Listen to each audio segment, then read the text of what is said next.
Alright, and welcome back. This is going to be a quick video. This is just getting updated to essentially where I'm at now. As you can see, I'm still working with the rudder, trying to get it installed correctly so it's not rubbing. As I said in the last video, basically what you can do is just make sure that the leading edge itself is not rubbing anywhere, that you have it formed correctly.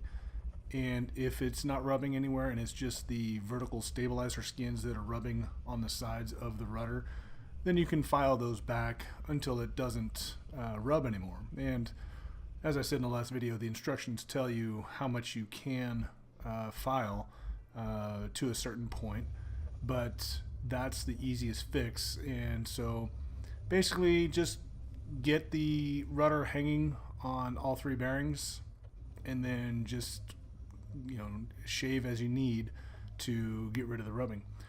And like I said, mine was just rubbing on the left side when you put in a left full rudder, and it was just right at the end of the travel, so it wasn't a whole lot that I had to end up filing down. So this whole process is pretty quick. Like I said, I'm essentially at the end of the build. I'm working on the fairings at the moment as I'm editing this video, and that's essentially all that's left. As I've discussed before, this is going to end up going into my front room, and I'll make a video of that whole process of putting this into the front room. But it's going to be basically a display piece until I get ready to attach it to the fuselage. And my front room is empty, so I got plenty of space, and it'll be a nice talking point kind of thing, and conversation piece, if you will. So now I'm in the process of putting the elevators onto the horizontal stabilizer, hanging the elevators. As I talked about before, I've already gone through and got them hung as far as where the bearings need to line up and all that kind of things.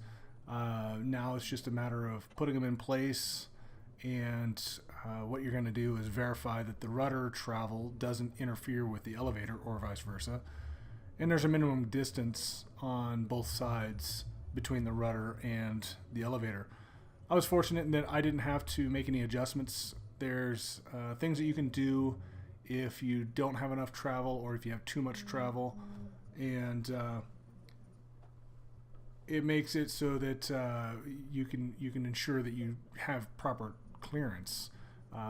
One part, if you have too much travel and you are less than the minimum distance, is you add a plate basically to the rudder stop, and it makes it so the rudder doesn't travel so far. So you check all those things, and then once you got all that verified and correct and trued up, then it's a matter of putting the fairings on the ends of the elevators and on the rudder and vertical stabilizers, both top and bottom.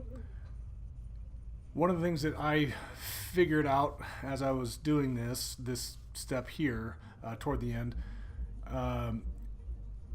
when I made the trailing edge, I read the step to say to there's a step in the trailing edge where you file down the very end to what it says the width of the trailing edge of the fairing. And I interpreted that to mean that the fairing would actually sit over the trailing edge, so you really had to whittle it down.